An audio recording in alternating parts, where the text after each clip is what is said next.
আপনারা দেখছেন news now, খবরের নতুন ভাষা।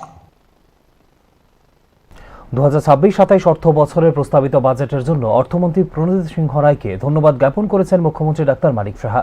সোমবার বিধানসভায় বাজেট পেশ করার পর বিরতির সময়ের বিধানসভার প্রাঙ্গণে আয়োজিত সাংবাদিক সম্মেলনে বক্তব্য রাখতে গিয়ে ত্রিপুরা উপজাতি স্বশাসিত জেলা পরিষদের উন্নয়নে 2026-27 অর্থ বছরে 6.34% বেশি অর্থ বরাদ্দ করা হয়েছে বলে জানিয়েছেন মুখ্যমন্ত্রী ডাক্তার মানিক সাহা। শুধু তাই নয়, জনজাতিদের উন্নয়নে ট্রাইবাল সাব প্ল্যান বা টিএসপি খাতে 2025-26 অর্থ বছর থেকে 2026-27 অর্থ বছরে 5.50% বেশি অর্থ বরাদ্দ করা হয়েছে বলেও জানিয়েছেন মুখ্যমন্ত্রী ডাক্তার মানিক সাহা।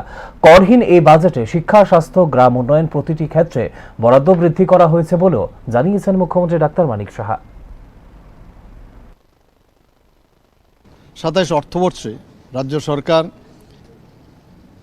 টিটিএডিসিকে মোট 918.82 কোটি টাকা দেবে, যা 2025-26 অর্থবৎসরের বিইতে 860.28 কোটি টাকা ছিল। এবং এটা যে ছিল সেটা কিন্তু এটি আরআইডিএফ এবং সাস্কির যে অধীনে মূলধনী অবকাঠামোর যেটা দেওয়া হয় তার থেকে সেই প্রদত্ত যে বরাদ্দ তার থেকে বাইরে। এতে দেখা গেছে যে টিটিএডিসিকে প্রায় 6.34% আমরা কিন্তু বেশি দিয়েছি।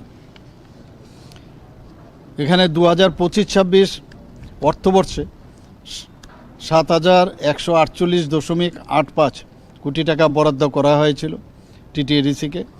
2026-27 অর্থবর্ষের বাজেটে টিটিএডিসির যে বরাদ্দ সহ টিএসপি, যেটাকে আমরা সাবপ্ল্যান বলি, ট্রাইবাল ট্রান্সপ্ল্যান, সেখানে মোট বিধান রাখা হয়েছিল 7,542.6 কোটি টাকা।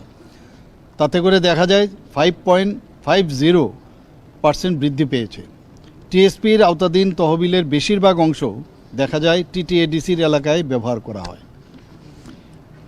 এবারের বাজেটের সবচেয়ে বড় ইম্পর্টেন্ট যেটা, সেটা হচ্ছে নতুন কর কিন্তু আরোপ করা হয়নি। এবং যদি আমরা জানি health is very important for us, তো হেলথ ডিপার্টমেন্টে স্বাস্থ্য খাতে প্রায় 2,441.50 কোটি টাকা বরাদ্দ করা হয়েছে, যা 2025-26 অর্থবৎসরের তুলনায় 25.29% বেশি। গ্রামীণ উন্নয়নে যদি আমরা দেখি, সেখানে 9,094.57 কোটি টাকা বরাদ্দ করা হয়েছে, যা 2025-26 অর্থবৎসরের তুলনায় 117.50% বেশি। যদি আমরা এগ্রিকালচার বা সংশ্লিষ্ট খাতে আমরা দেখি, সেখানে 1,985.61 কোটি টাকা বরাদ্দ করা হয়েছে, যা 2025-26 সালের তুলনায় 5.31% বেশি। Education is also very important for us. So সেখানে শিক্ষা খাতে 6,439.56 কোটি টাকা বরাদ্দ করা হয়েছে, যা 2025-26 সালের তুলনায় 4.43% বেশি।